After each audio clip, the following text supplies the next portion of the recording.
yararakaye nta braga agira avuga ati ibyo ntumbwire itegeko ni itegeko ibyo byawe tubwira ntibikunda wewe udukurikiranye muri kino kiganiro cyacu no muzi ni gute wewe wo kwitwara ni gute wewe wo kwifata mu gihe usanze ibintu bimeze gutyo. Tarsis Hope Ministry TV ni umuryango washinzwe ugamije gufasha abakene, imfubyi n'abapfakazi batagira kirengera, abana baba mwibarabara, abasangwa butaka, abarwariye mu bitaro ndetse n'imfungwa. Nawe nimba hari umusanzu wifuza gutanga, duhamagare cyangwa utwandikire kuri izo nimero ziri kuri screen.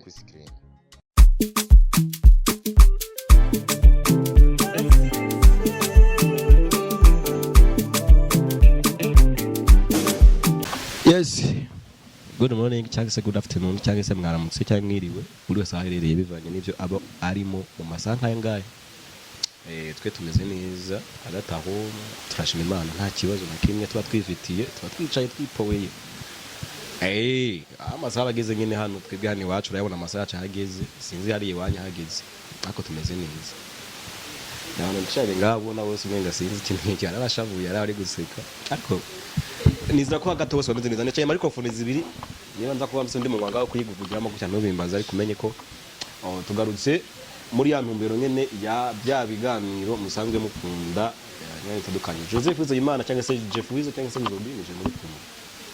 imyaka myinshi ngaragara nyuma y'umuryango no munsi rero urabaga ati ewa manuka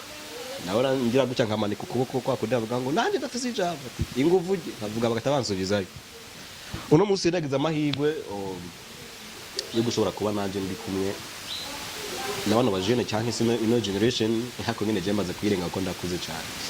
nagira amahirwe yo gusanga ndi kumwe nabo mu kiganiro cyacu no munsi amuvandimwe mujya mubana muri kino kiganiro avuga ati naje no munsi reka nje kuraba inyuma y'amarido bahameze gute akayaga kaba kariyo cyangwa aba hari imvura naho mbaze araza kubitubwira akatubwira agiye gucya kwanza turamutse niba adoze nakenze tuvuze ngo zamuri kiganza cyose no kubavu yigeze ku kintu turi kuri televiziyo imwe ambwiye ngo ramutsa barashanda mukishira baravuga ati tu umanura ndamanura ukuboko namanuke ukuboko umbaye kuri anyway nimeze gute rero ngaho mudukurikirana muri commentaire yanyu niyo dutera intege ku byo tugenda dukora na cyane kandi n'ubwa mbere ngaragaye imbere ya kamera kuri Tarsis Hope Ministry TV ariko nibaza ko nyene ayo mahirwe nzogenda ndayaronka rimwe na rimwe nkisanga ndiko ndagaragara kenshi siko bimeze se bawawe cyane hanyuma twihuse cyane rero turanamukanya ku ruhande rwanje hano hirya gutya navuga mbigane mu kurya bazabanza akagira gutya hanya ni mu kurya mu kuboko kuryo turi kumwe n'uwo bitwa nde Nana tout va bien izina ndaze mumaze kurimenyera n'uyu nyene koko kubamvu tukomeje mu kubavu kugira ngo nyene mukunde umuntu abe yuzuye ndi kumwe nande Belize ibyo cyo ngene buyaza ko ndagemera tubwira ntirindi Berinazo ako kantu urumva ubazanya bakivugira ko je ndakavuze ryo usanga umengo uramubesheye hariya ku ruhande turi kumwe none umuntu ariko nyene nifumu we yayibagiye no muzi Martine ako kantu batajya batubwira kandi kwamaze ukamenyera kandi kantu utatubwiye kajya kandi kantu bajya banda kuvuga ngo Martininho Berizininho nakashaya ikebe byarananiye kwindi ko tayepfa turi kumwe n'uwo bitwa nde Vidinho ayo nguko kurundi ruhande yere ya hepfo turi kumwe n'uwo bitwa gute Gireninho ubwo naje mbaye wizi ajya karekarikana korishano guys bamumvise ni bano turi kumwe muri yantu mbenge kunyana tugya tubashikiriza imena bitandukanye nibo turi kumwe hano muri kino kiganiro cy'uno munsi reka ndabasabe twese tugiye turamutse abantu badukurikiranye kugira ngo bikunde babashe nyene kudukurikirana ko bisanzwe biganza byacu hejuru nanje nti shalom shalom shalom ubugira kandi anyway tuje no munsi rero dufise na topic imwe dukeneye kuba tuganirako nabano bashiki bacu canke bano bene wanyu muri ya ntumbero yuko tugenda dusa nkaho tugeza gukuza umuryango ndunde niba nkunda ukavuga cyangwa se gukuza umuryango wa Afrika no kuvuga ngo iyo tuvuze gukuza societe kanaka suko baba ari abantu batariko nuko gusa iyo twicaye ikiganiro dukorana hariho bamwe baba batazi ibyo bintu ariko bakabimenya bigatuma hariho uburyo ki bafunguka mu mutwe hana hari kugira ngo ugire ibyo umenya utaruzi n'abandi bose hano bari kugira ngo umenye ibyo utarusanzwe uzi muri topic yacu y'uno munsi. Topic yacu y'uno munsi ivuga gute? Topic yacu y'uno munsi tugiye guhagararaho ivuga ngo untegere cyane ukuntu ivuga. Ni ikihe kintu bwa mbere na mbere ndaza kuyivanga n'utubazo tumwe na tumwe kugira ngo bikunde, nawe muri comment uzoze utwishura utubwira ati burya nisunze kino kintu mbona ikintu kiba kimeze gutya. No kuvuga ngo topic yacu no munsi ivuga ngo iyo ugiye gusaba service ahantu cyangwa se ugiye gusaba ikintu ahantu, mbega ugomba kwitwara gute? Na yahe majambo navuga ngo y'intangamara cyangwa se abanziriza yandi ugomba gukoresha ava ko ugera kuri target y'ikintu ugiye kuronda cyangwa se ugiye gutira ahantu kanaka ugiye. Sinzi ndafite ko turumvikana abadukurikiranye. Iyo ugiye gusaba service ahantu, ni muri biro, ni muhiraho umuntu cyangwa se ne mu kazi k'umuntu cyangwa se hajya ahantu mwe ugiye gusanga umuntu ugiye gusaba service kanaka, na yahe majambo ugomba gukoresha kugira ngo service cyangwa se ikintu ugiye gusaba ushobore kugihabwa? Amajambo ya mbere ushaka gukoresha, eske ayo majambo yoyo uyakoresha wisunze ikihe kirekire aho hantu? Rero niyo topic dufise, ndibaza ko twese aho turi ngaho ikibazo cyo mwese mwamaze gucumva cyangwa se ni topic dufise. Hambavu yuko ibintu bimeze gutyo, ndaza kubabwira ngo mwe muraza kutubwira ati jewe nyamara ngiye gusaba iyo service ahantu nogenda gutya kuko ni nkoze gutyo, naba nizeye ko biza kugenda neza cyane. Tusha duhera kwa Nana hano. Ikibazo cyacu bacyumvise? Nacumvise. Aha turagutumye ahantu rero, tiwe tugutumye kwa Dokariti cyangwa kwa Nyumba Kumwe, sivyo? Twakoze ikosa ryo kuba twaraje umuntu tutamwandikishije. Genda umusobanurire kano kantu, uradodora musanga ari muhira, udodore hamumubwire umusobanurire ibyo twaraje umuntu atamwanditse mu ikaye asanzwe ashira nk'abantu afise babaraye muri quartier yiwe. Tugiye kugenda wewe muri kano kanya turagutumye, ubikora gute? Birisiguye. Gambere bwo bamanza bakagutwika kwanza guturaza umuntu. Ngo bakagira gute? Okay, akongena ugenda wicishije bugufi kuko gambere bwo uba wakoze ikosa. Agenda gunamye kabisa uvuga ati nyakuri. Ahubwo ugenda ufukamye bishobotse. N'amavi hasi. Hasi. Ari hari hafi ngara bati ibyo bintu mukoresha. So, kungenda byumvira jewe. Mapari numva ko ushobora kugenda uciye bugufi, utuje, utekanye. D'abord karamutsa, hanyuma urangije kuramutsa ukavuga ati mumbabarire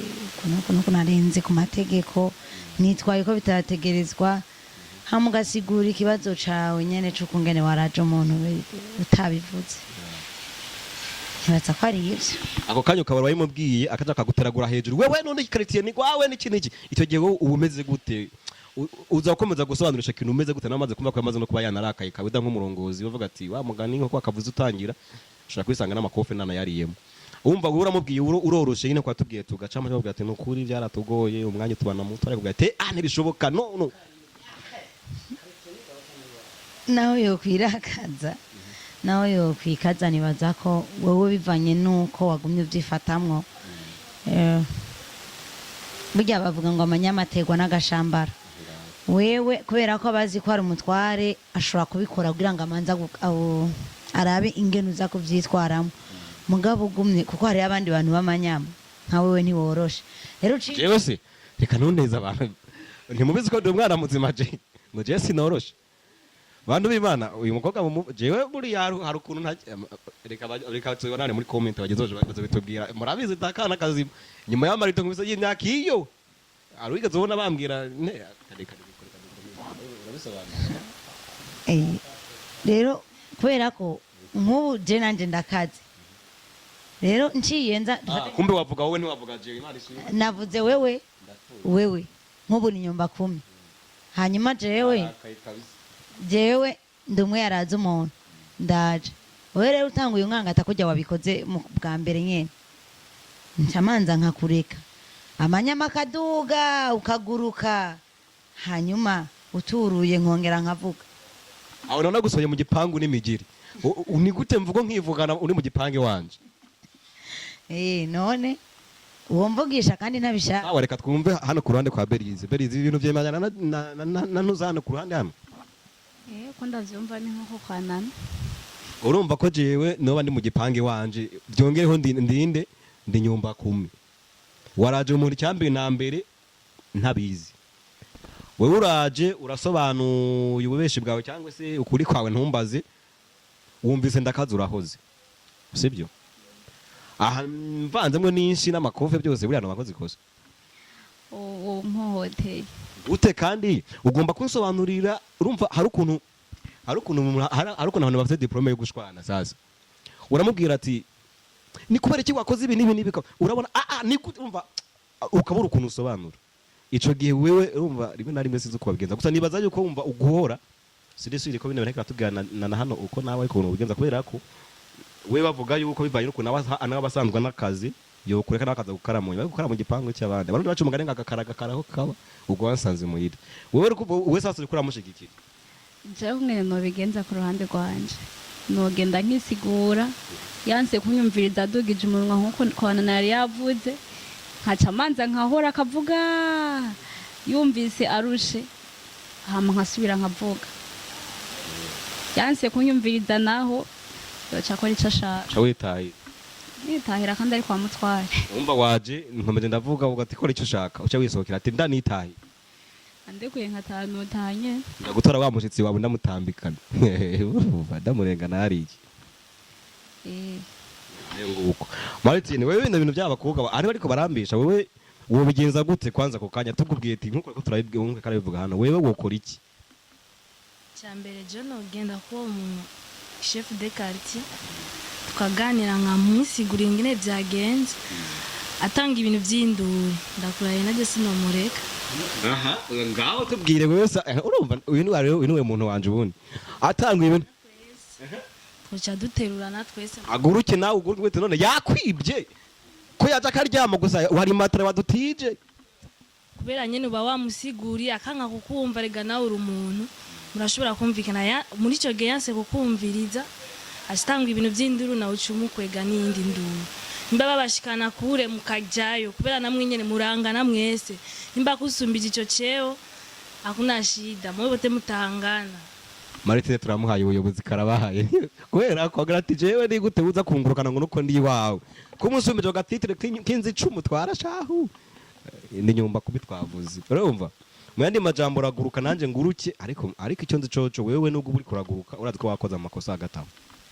kumba nakoze amakosa no mugiye uba wagiye kumusigurira akanka agashaka kwishira hejuru kubera yibona ko ari nyumba kumi no wumva nawe uca wishira kwibona ko rawe ushoboye mwese buba mushoboye kandi inzu yawe bamuyiriha yawe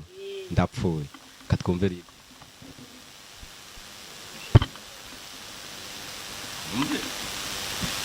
nogenda ngwaye diare ku munwa ayiwe zatawe ngogena bagize gute ngwaye diare ku munwa bisobanura akarokanuriro je bantu b'Imana murambabarira aratadusobanurira mbega umuntu agoye diare zinzi ko bayigwara arariye n'iki tubwire kwanza ni gute usanga ngwaye diare ku munwa kugira ngo bikunde anahunge wanashaka nogena mfise amajambo kuko siwe bayamuragije mba mfise ikirago nkamuryamikako siwe bakimuryamikijeko rero mu bisanzwe siwe bamusumira nta mpamvu yo kumbaza ngo waragije umuntu gutamwandikishije kurumva ko wakoze amakosa ari ya kubera ko amategeko y'Igihugu atubwira ngo niba uraje umuntu hano n'ahandi hantu hose ubutegetsi bw'aho hantu bw'intwaro yo hasi nyine tuvuga abanyumba 10 kujya ku mwene bikurikirana bagomba kuba babizi wewe rero wakoze ikosa rya mbere ryo kurenga itegeko ry'igihugu noneho wongeyeho ugwaye na diare ku muntu utwaye amajambo adacika sibyo ahubwo uruba bagufunze hari ikosa bazwa bakoze ikosa yari iwanje yana iwanje ndamureke ninji iwanje ego kweri bantu b'Imana jewe sidiko ndabona bino bintu ko bintu bigiye kuzorangira reka twumve Girene uyu ndaramusanga hakurya hano ndamusanga hano Girene mbabarira jewe abakobwa bagenzi bacu hano bankuriko umwe akubwira ati jewe imbere ya byose no kuvanga n'amajambo n'ijambo kunda kuri ukavuga ariko mu nyuma bikaza kurangira tuduze twese kubera ko umwe atubwiye ngo yarayi wanje byose nakakazu bavuga ngo sako umuntu umwe kari iwanje urumva ariko kuzana ibintu by'iki n'iki ngaho wewe sasa ari wowe kano kanya urabikora gute njye ubwanje nogenda nicishije bugufi nkambwira ati byashitse cyangwa nkaca ndamubesha uko aiga yajeje mu ijoro niyo mpamvu ibyo bintu byo kujya kumwandikisha rero urumva rero sinari kuca ndamuzana ubwo nyene mu ijoro nyimba yashitse mu ijoro nje niko no ca ndamubwira ariko kimwe gusa gihe nubwo yaba yaje mu ijoro nibaza ko kwa nyumba kumi ntihaba ari kure cyane kuko ushobora kuvuga ati bamushitsi we tumumerekeza ari wangene tuje kwa nyumba kumi kugira ngo ushobore kurara hano nyumba kumabizi sibyo nibaza ko rero ava yuko byagenze kose burya mba je nibaza ko wowe akabaye basi wabikoze kare ukamubwira nyumba kumi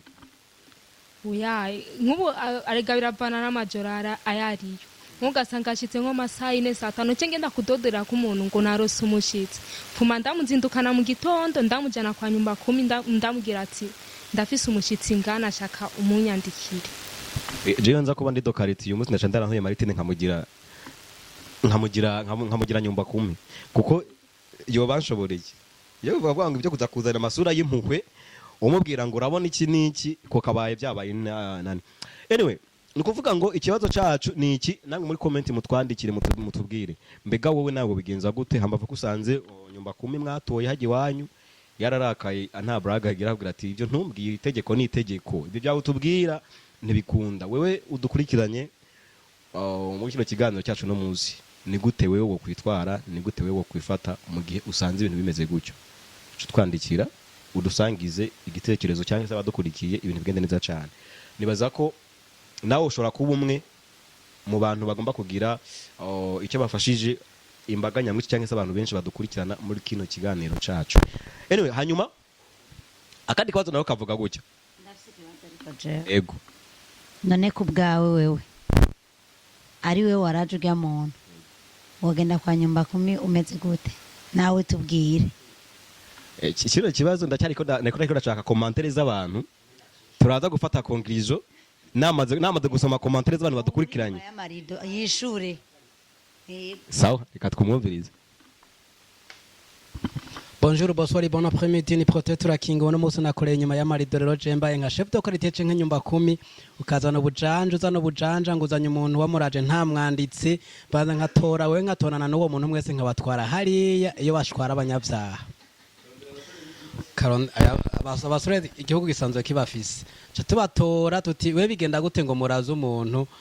atanditse ubundi ko turiko tubibaza umenga ni inkuru ariko niko kuri mu mategeko y'igihugu kirazira ko ushobora kwakira umushitsi ngo muraze abo muntu waro batamenyeshejwe uwo muntu inkurikize n'iziye ushobora kuba umusako baje umutekano bakavyuka mu gatondo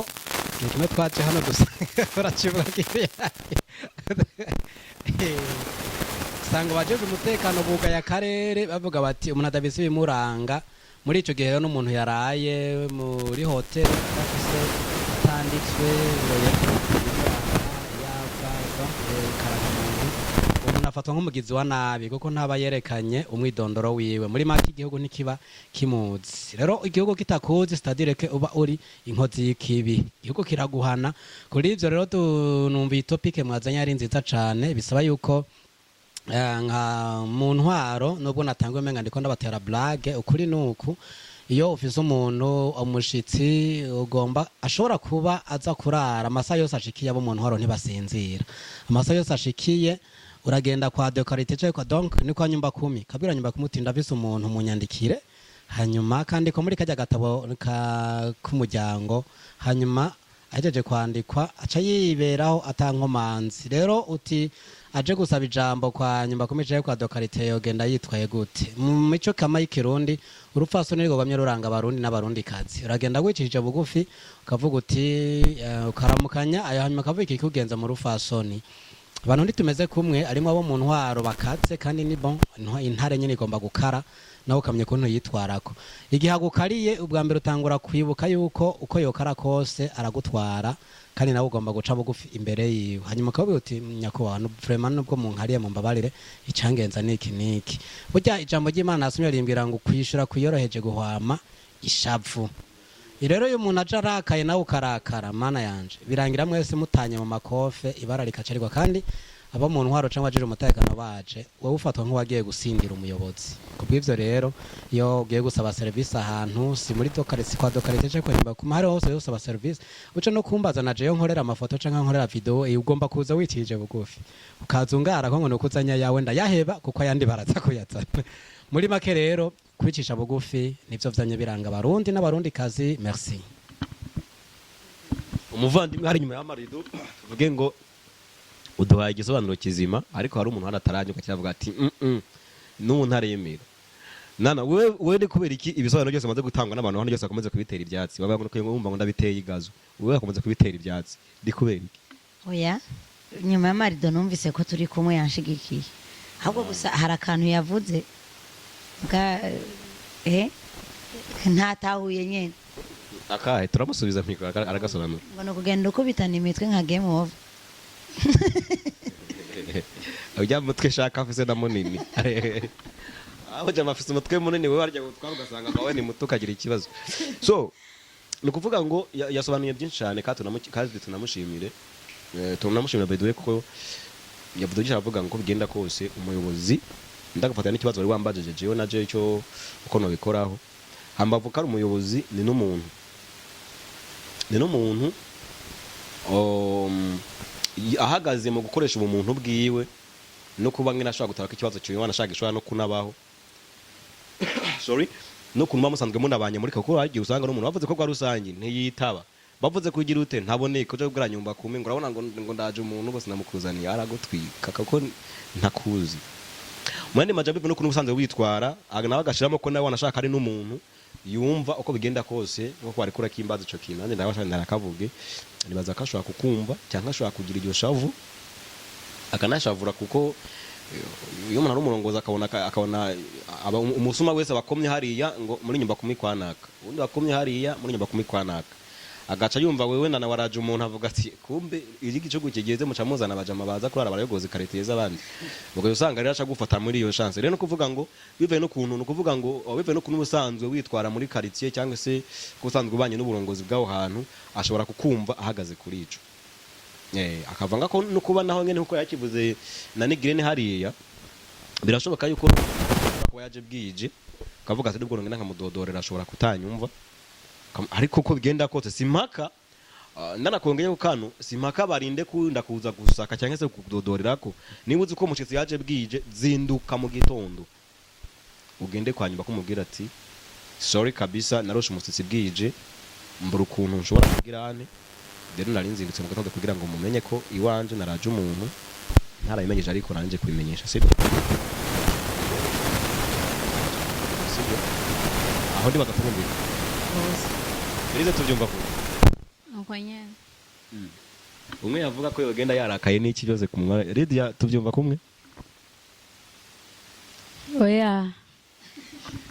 ngaho nyene ko iki tutabyumva kumwe kandi tumaze kumva ko tumenga tugatega duhuza ko ibyo bintu kuvuga ngo ko ushobora kwitwara cyangwa se gushobora gusobanura ikibazo ashobora kubyumva ku mpamvu cyangwa iziriya we kubera icyo utarabyumva ya niwe bamugaburira ariko niba atamugaburira ni ariko wamutungiye muri karite yasanzwe ayoboye oya reka je nakubwiye ko Martine kera kawe no kamugize nuzo nyumba kumi Martine reka nawe tubwire we ari nka Lydia rero sasa ngiye kubahuza muri babiri wewe uri nyumba kumi ufite karite yawe igihugu cyakuhereye kuyobora ida y'abanyagihugu barakwizeye bakubwira ati wewe tukurabye ushaka utubera umuyobozi Lydia muri kumwe hafi aho araje umujama cyangwa se araje umukobwa mugenzi we ntiyabikubwiye umenya makuru ko yamuraje atabikubwiye noneho utunye babasore bawe ati ndabira kwa nako uyu muntu nyamara yaharaye baramukuzaniye kugira ngo atuze mwumvikane azamutse hejuru ako kanya rero nk'umuntu usanzwe nanaho namurongoye uramugenza gutuye Lydia tujya dufata kubera ari jimba ndamurongoye ategereza kuzayitishije bugufi umuyobozi afataye ne warongoye intambara ngiye irabaye haratabara nde polisi niyo yoza gutabara cyangwa abanyagihugu bakaza gutabara muri uwo mwanya bataje nukurinda kwaye two kwicana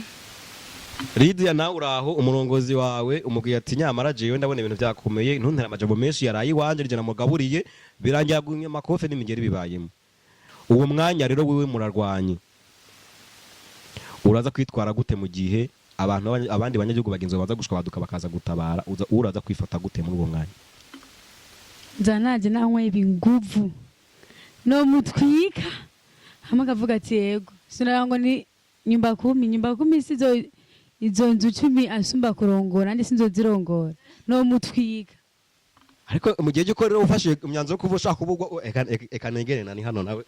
adukize umuntu mbere yuko byabenze kujya kuri etape yo kurwana n'umuyobozi nibaza ko nuko bozomukura we ntibozokwizera bavuga ati umuntu azotumaza inkoni urumva ico gihe bishaka kudakunda girene wewe uri umunyagihugu usetse usanga umuyobozi wanyu n'inyumba 10 yafatanya na wa muntu hari akuri yanzu yakuri yanzu yo hirya hari bariko baragwana ikintu cya mbere nambere urakora iki tubabangurukanya hama gusa uwo bari mwikosa nujya pana nyumba 10 ntabwo abari mwikosa uri mwikosa nuwo aba yaje yishize hejuru aho kuza yishishije bugufi akacaza yishize hejuru byo byiza nawe akaza yicishije bugufi kugira bahuze neza muyandi majambo no kuvuga ngo wowe urabwira ati nubwo nyumba kumenye yagukose cyangwa se banamukubisa ariko bamurenganije cyangwa yakurenganije ukagombye kuza uri pose ukamwumviriza cyangwa se ukamubwira ikibazo cyawe wumva kitanakunda ukiyambaza abandi bantu tabaye intambara rero birangiye hari uwavunitse ninda mutwara kwa muganga hagati y'abanyagihugu cyangwa umuyobozi ujyanye n'aba yakweza induru ntiwamutwara aba yese ari we yavunitse arimenya none apfuye niwe yatanguye intambara irangiye kuboko barakuvunye imwe byo gutoza umusada ugatumba ari umujami wacu bamwitwa Maribaya aho sanzwe ntuye urumva ni Maribaya ndanamuramutse hariya hejuru sha umuvandimwe uzibona mu gato nafasha akamegafone ati umwana wo kwa naka zatakaye urumva cyangwa se twamubuze amafaranga ahumva afise nikaye genda toze ibe na desa ntayasiga ibe nijana genda litwaye urumva